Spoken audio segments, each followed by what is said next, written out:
고린도전서 10장입니다. 14절부터 33절까지 말씀입니다. 우상 숭배에 관한 말씀을 이어가고 있습니다. 우상을 숭배한다는 것, 다른 신을 섬긴다는 것, 그것은 곧 교회가 장차 오실 예수님보다 그 신을 더 섬긴다는 의미로 받아들일 수 있습니다. 그렇기 때문에 이거 음행이나 우상 숭배는 같은 의미의 하나님을 향해서 불순종하는 거죠. 대적하는 겁니다. 그런 행위를 하는 거기 때문에 용서받지 못합니다.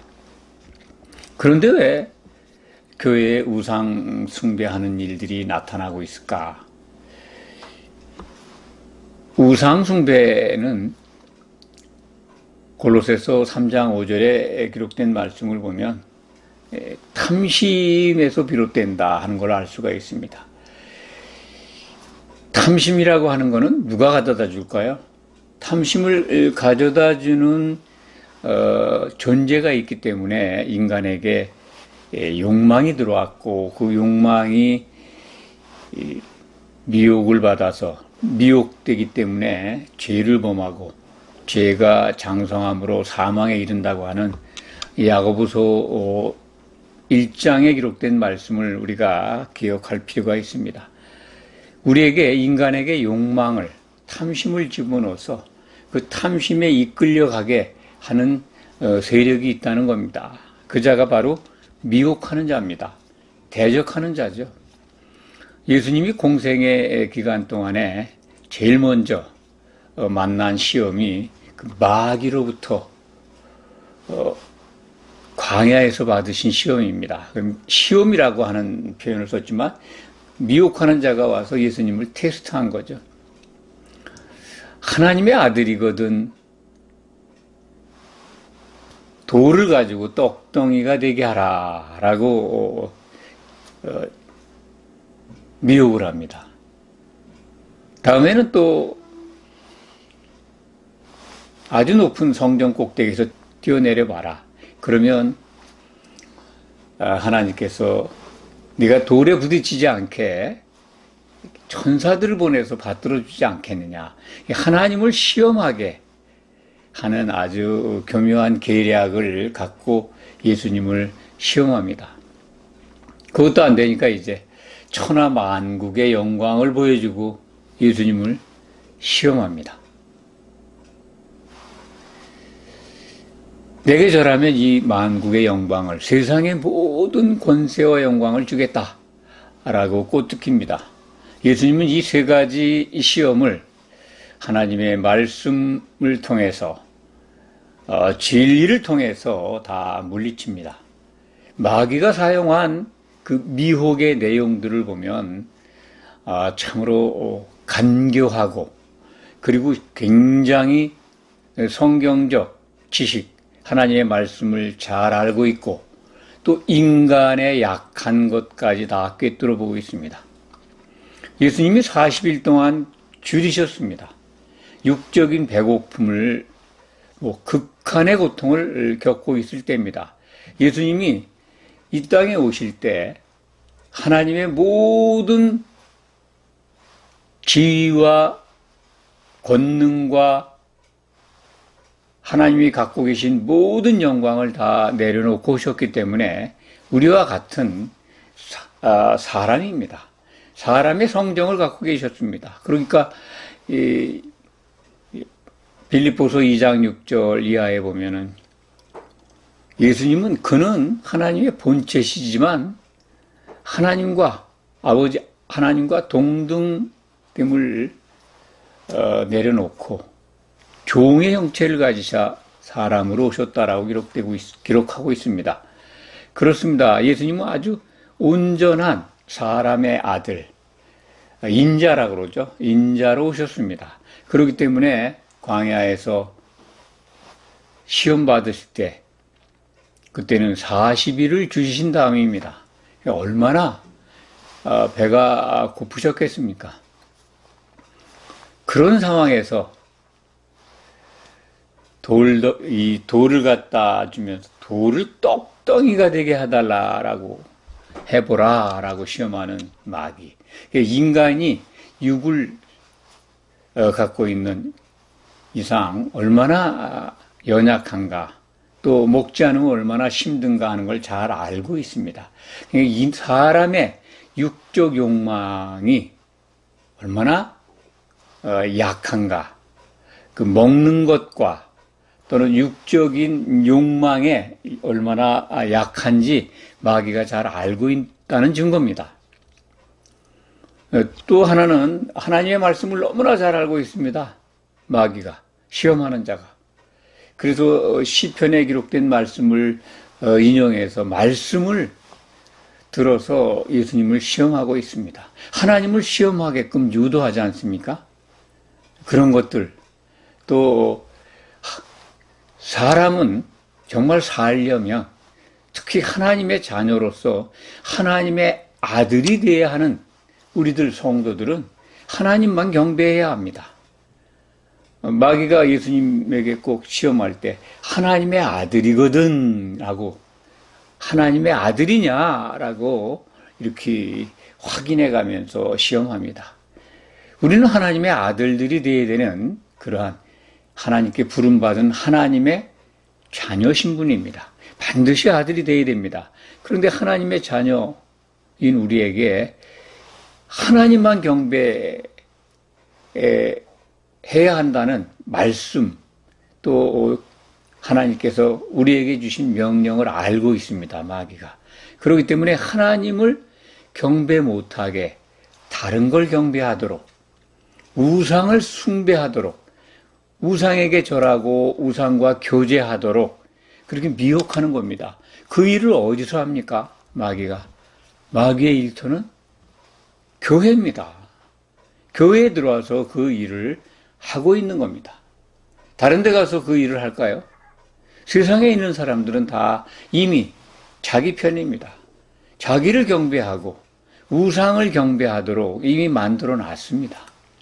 그렇기 때문에 우상을 숭배하지 않고 하나님만 경배하는 자들을 미혹을 해서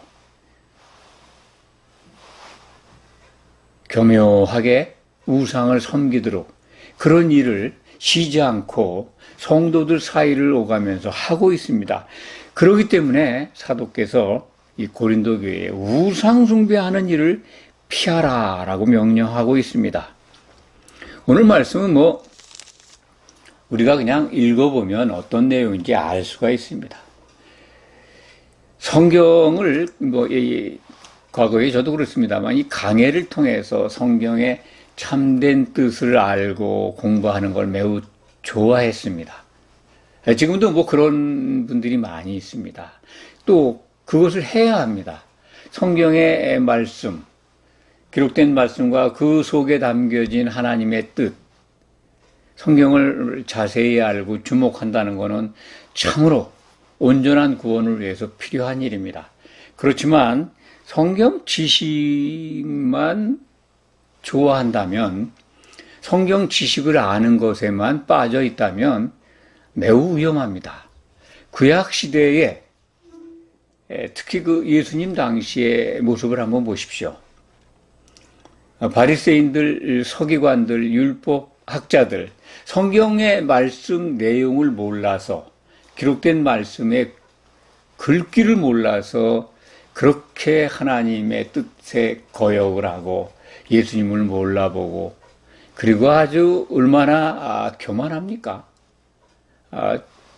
참 그렇게 교만할 수가 없습니다. 하나님이 제일 싫어하는 것 중에 하나가 또 교만입니다. 하나님께 대적하는 거죠. 그런 상황들을 보면 말씀을 몰라서 하나님을 거역하고 하나님을 슬프게 하는 것이 아닙니다.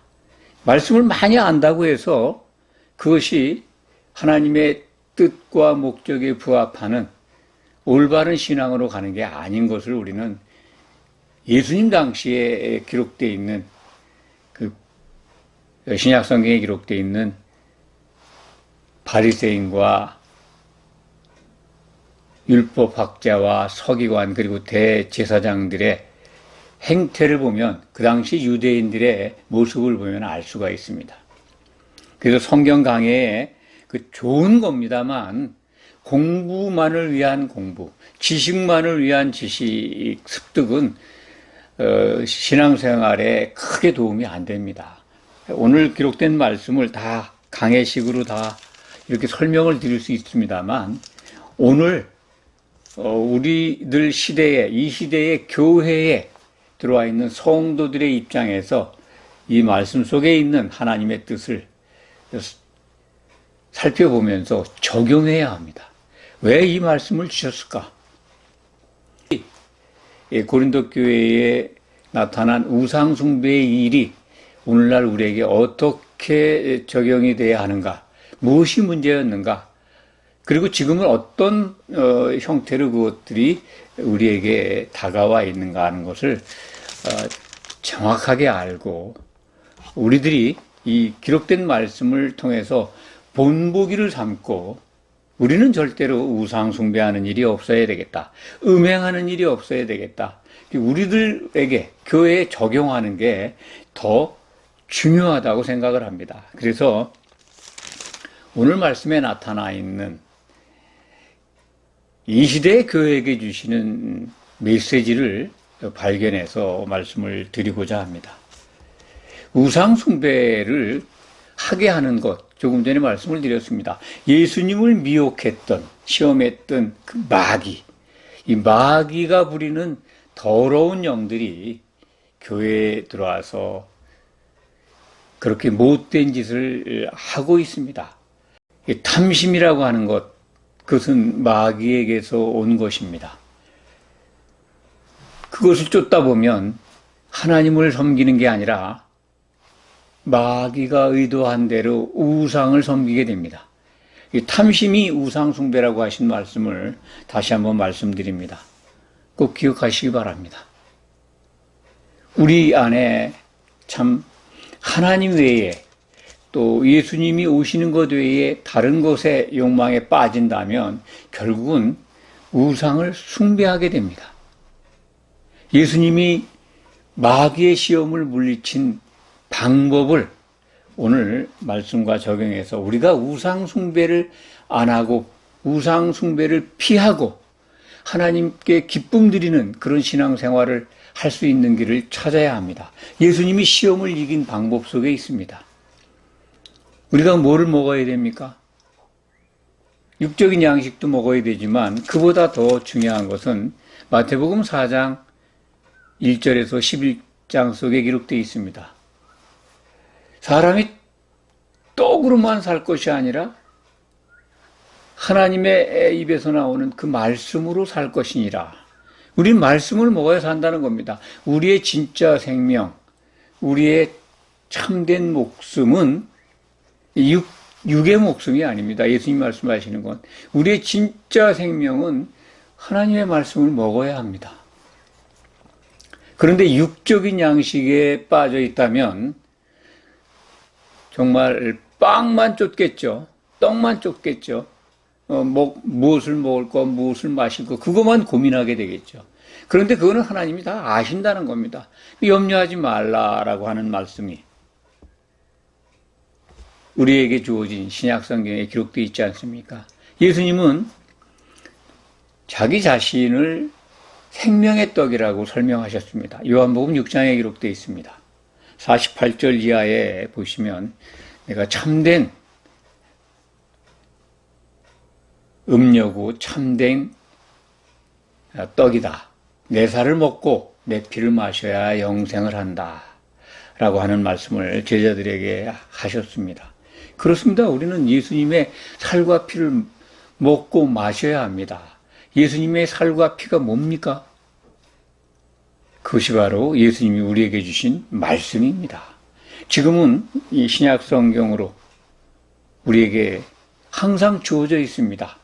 성령을 교회를 통해서 성도들이 함께 마신다면 항상 예수님이 주시는 그 한 덩이 떡을 같이 먹게 됩니다. 먹고 마시게 됩니다. 그래야 육적인 양식이 추구하지 않고 정말 예수님의 살과 피를 먹고 마심으로써 영생에 이르게 됩니다. 탐심이라고 하는 것은 먹고 마시는 것, 입는 것, 이거에 빠지는, 그것에 빠져서 다른 걸 생각 못하게 하는 것, 그게 탐심입니다. 세상에 속한 것까지 다 포함이 되어 있습니다. 예수님은 그런 시험에서 하나님의 말씀을 먹음으로 산다라고 구약성경에 기록된 말씀을 통해서 시험을 이기셨습니다. 우리에게 주시는 메시지가 그겁니다. 이것을 먹을까, 저것을 먹을까, 무엇을 먹을까, 무엇을 마실까 염려하지 마라. 우리에게 이미 그런 것들은 하나님이 다 알고 계십니다. 그 이방인들이 구하는 거라고 말씀하셨습니다. 그렇습니다. 이방인들은 하나님을 모릅니다. 육적인 양식밖에는 모릅니다. 그렇기 때문에 그것만 구하는 거죠. 탐심만 가지고 이미 마귀에게 잡힌 자들이기 때문에 당연한 겁니다. 그렇기 때문에 그들이 무슨 제사를 드리고 그들이 섬기는 신이 있다면 그 귀신에게 바치는 겁니다. 오늘 말씀이 그렇습니다. 귀신 섬기는 제사다. 이방인들이 드리는 제사는 귀신에게 하는 겁니다. 그러니까 만약에 그들이 바쳤던 제물, 아무것도 아닙니다, 사실은. 우상이, 우리에게 주신 음식이, 우리로 하여금 먹고 마시게 하신 하나님이 우리에게 베풀어 주신 그 은혜의 모든 것들은 다 깨끗합니다. 그런 말씀도 여기 들어가 있습니다. 그러니까 아무것도 아니지만 사도가 당부하는 것은 만약에 우상에 바쳐진 제물인 걸 알고 성숙한 성도가 그것을 먹는다면 아주 미숙한 믿음이 기간이 짧거나 믿음의 분량이 깊지 않은 그러한 약한 성도들이 보면 우상을 숭배해도 되는가 보다라고 생각해서 실족할 수도 있으니 그걸 조심하라는 내용입니다. 그런 말씀입니다. 그렇기 때문에 사도는 형제를 위해서는 내가 고기를 안 먹겠다 그런 말씀도 하시죠. 그러니까 시장에서 내다 파는 산 모든 고기들이 다 이 우상에 바쳐진 고기 같은데 만약에 내가 그 고기를 먹음으로 어떤 형제가 참 꺼리끼는 게 돼가지고 이 믿음 생활에서 떨어져 나갈까봐 그것을 두려워해서 아예 고기를 먹지 않겠다라고 하는 말씀을 우리에게 주고 있습니다. 우상을 숭배하는 일은 아니지만은 그러한 모습으로 비춰져서 형제가 시험당한 것을 염려하고 있습니다. 그래서 오늘 말씀의 핵심은요, 다른 형제, 교회에 들어와 있는 다른 형제를 생각한다면 조심하고 정말 꺼리끼는 일이 없고 교회가 세워지는데 걸림돌이 되지 않도록 그렇게 생활하라는 겁니다. 아주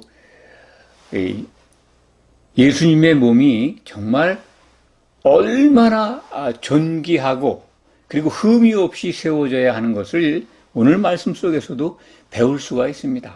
형제 사랑이 하나님이 제일 기뻐하시는 겁니다.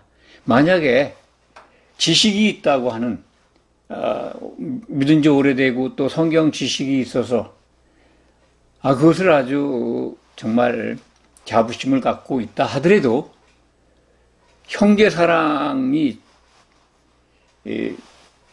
제일 우선이라는 겁니다. 지식이 있다고 그래서 내가 그냥 아무렇게나 하는 게 아니라 나의 행동을 통해서 실족하는 자가 있으면 안 된다는 거죠. 그렇기 때문에 오직 덕을 세우기 위해서 교회에서 행동하라는 겁니다.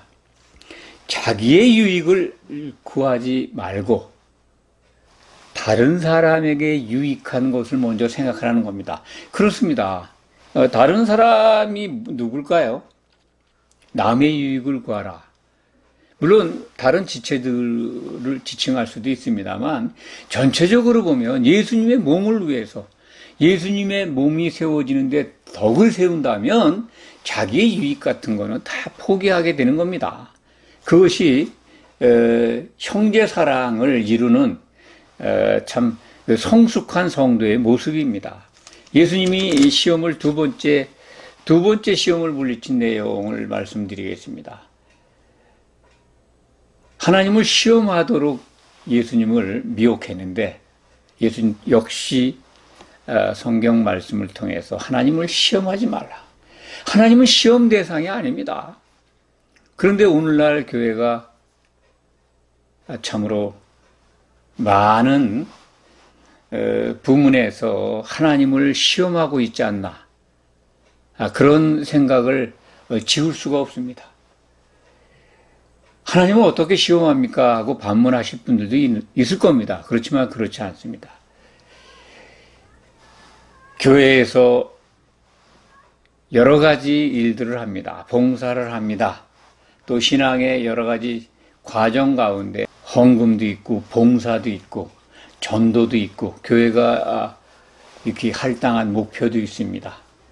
그런 것들을 열심히 합니다. 즐거워서 기쁜 마음으로 할 수도 있습니다. 그런데 마음속에 사람들의 탐심이 들어가면요, 대가를 바랍니다. 내가 이렇게 했기 때문에 장로로, 내가 이렇게 열심히 했으니 권사로, 또 중요한 보직으로 이런 것들을 기대합니다. 세상에 속한 탐심이 아닐 수도 있습니다.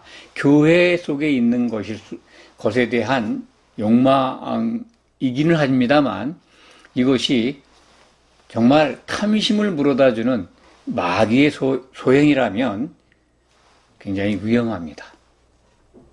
결국은 내가 이러한 것들의 욕망을 갖고 열심히 함으로써 내게 이러이러한 응당한 보상을 하나님은 주실 것이다 라고 하는 것을 생각한다면 하나님을 시험하는 겁니다.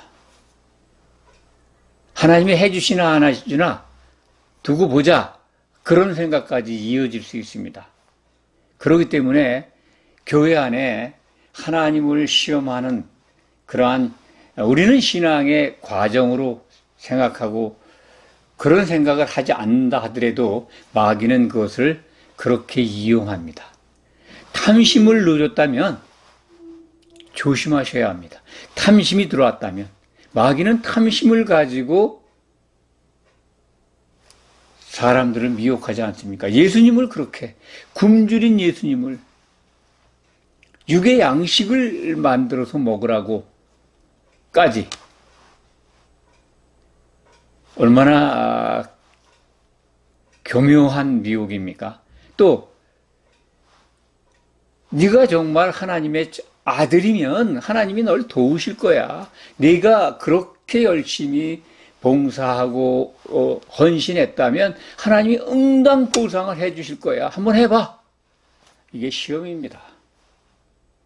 그런 거에 속지 마시기 바랍니다. 세 번째 시험이 뭐였습니까? 경배잖아요. 경배 대상을 옮기는 겁니다. 오직 하나님만 경배해야 될 교회, 그 교회를 우상을 섬기게 하는 겁니다. 이 시대에 적용을 하면 예수님을 시험을 하나님만 경배해야 될 예수님에게 마귀를 경배하도록 아주 교묘하게 미혹했지 않습니까? 이 시대의 교회에 그렇게 미혹한다는 겁니다. 이것을 잘 우리가 이 시대의 교회, 성도들이 우리들에게 적용해서 깨달아야 합니다. 교회는 오직 예수님만, 다시 오실 예수님만 바라봐야 합니다. 또한 우리는 항상 하나님만 경배해야 합니다. 경건을 이루고 있다는 거, 하나님께 예배하는 것을 기다리고 그것을 기뻐하고 있는 모습입니다. 경건이 그렇습니다. 예배를 좋아하는 거죠. 그 예배가 하나님께 경배하는 거지 않습니까? 하나님을 높이고 자랑하는 겁니다. 그런데 그런 것들만 바라보는 교회에 하나님 외의 것을 바라보게 한다면 경배 대상을 바꿔치기 하는 겁니다. 마귀는 그 탐심을 통해서 세상에 좋은 거를 그들에게 심어줌으로써 그것을 쫓게 하고 그것을 섬기게 합니다. 그래서 신약 성경은 탐심으로 인해서 일어나는 일들은 우상 숭배한다라고 기록하고 있습니다. 골로새서 3장 5절 또 말씀드립니다. 굉장히 중요합니다. 기억하시기 바랍니다. 그러한 교회에 들어와 있지만 우리가 탐심에 빠져 있다면 하나님 외에 다른 신을 경배하는 겁니다. 우상 숭배하는 겁니다. 곧 예수님보다 그것을 더 좋아하니까 음행하는 겁니다. 오늘 말씀이 참 어떻게 하든 교회에 들어와 있는 우리 성도들은 예수님의 몸이 세워지는데 덕을 세워야 합니다. 덕을 세운다고 하는 것은 집이 지어지는 걸 뜻합니다. 그 덕 세우는 것은 형제 사랑입니다. 형제 사랑을 통해서 예수님의 몸을 이루어가고 하나님이 거하실 처소로 세워져 가고 우리가 그 처소의 기둥이 됩니다. 그 성을 이루게 됩니다. 그렇기 때문에 우리가 지금 이 33절에 보면 모든 사람을 기쁘게 하면서 신앙생활한다면 그들을 구원하는 그러한 일을 하게 됩니다. 이게 형제사랑이라고 하는 것은 서로 사랑이죠. 서로 사랑하게 된다면 한 몸을 이룰 것이고 교회에 들어와 있는 다른 지체들에게 유익을 주기 때문에 그들이 혼의 구원을 이루게 됩니다. 여기 지금 이제 33절에 기록된 말씀을 보면 나와 같이 모든 일에 사도의 그 기록된 말씀을 보면 사도 바울은 그렇게 살았습니다. 모든 일에 모든 사람을 기쁘게 했다. 모든 일. 그러니까 사도로서 교회 기초석이 되고 중매장의 역할을 하면서 부름받은 성도들을 다 유익하게 자기 자신을 유익하게 하지 않았다는 겁니다. 이것을 우리는 본받아야 합니다. 이것을 위해서 우리는 부름을 받았고 이 일을 해야 합니다. 우상 숭배하는 일을 피해라. 고린도전서 10장에 기록된 말씀을 우리가 살펴보았습니다. 우리는 예수님이 시험받은 마태복음 4장 1절에서 11절 사이에 기록된 말씀, 그것을 주목해 보면서 거기에 담긴 메시지를 오늘날 우리 교회에 또 우리 교회를 호시탐탐 노리는 마귀의 그 간교한 시험에 적용해서 그것을 피할 길, 이런 것들을 지혜롭게 찾아야 된다고 봅니다. 마귀는 쉬지 않고 일합니다. 우리가 참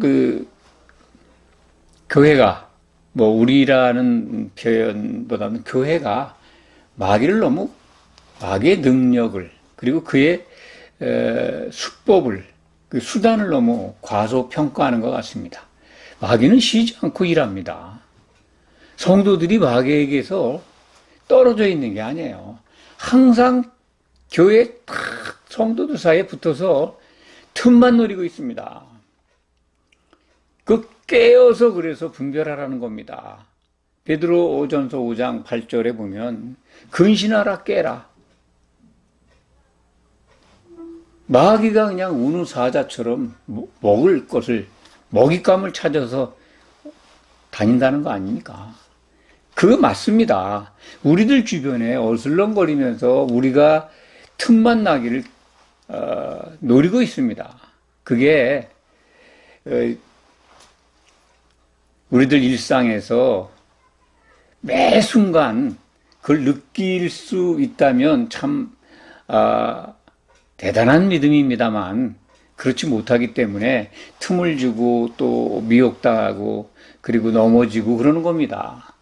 그렇지만 우리에겐 말씀이 주어져 있습니다. 마귀는 쉬지 않고 일한다. 그런데 우리에게 처방을 주고 계시다. 우리에게 성경을 주셨지 않습니까?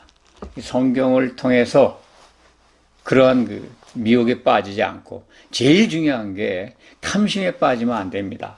교회가 세상적인 거에 빠지면 안 됩니다. 교회가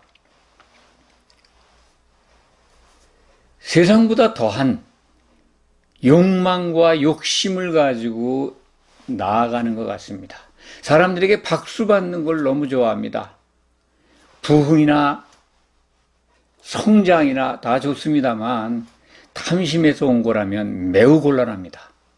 개인의 명예가 드러나고 교회 건물이 커지고 웅장해지고 화려해지고 그리고 많은 사람들을 내보내서 선교하고 전도하고 교회 이름을 내고, 그런데 그렇지 않습니다. 마귀가요 얼마나 간교하냐면요, 마귀가 제일 즐겨 찾는 구호가 있습니다. 성도들을 그렇게 이끌고 갑니다.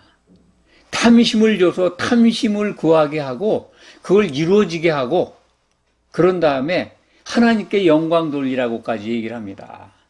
성경을 너무나 잘 알고 있어요, 마귀가. 하나님께 영광을 돌리라는 거죠. 하나님의 영광을 위에서 하라는 거죠. 그것이 오늘 31절에 기록되어 있습니다. 고린도전서 10장 31절 제가 읽어드리겠습니다. 그런즉 너희가 먹든지 마시든지 무엇을 하든지 다 하나님의 영광을 위하여서 하라. 예, 이건 정말 교회가 해야 될 일입니다.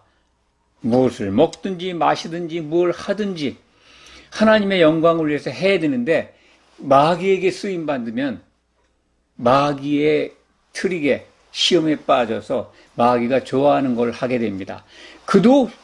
마귀도 성경을 잘 알아요. 하나님께 영광을 돌리게 합니다.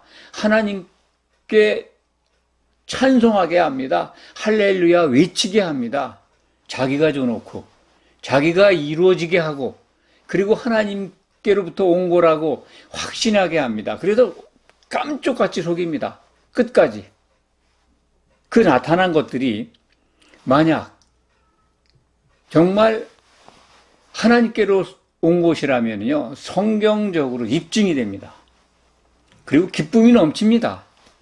성경적입니다. 그런데 성경과 다른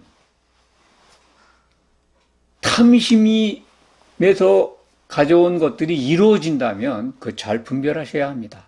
마귀가 즐겨 찾게 하는 1순위 구호가 제가 말씀드린 하나님의 영광을 위해서 하나님께 영광 돌리라, 이렇게 속삭입니다.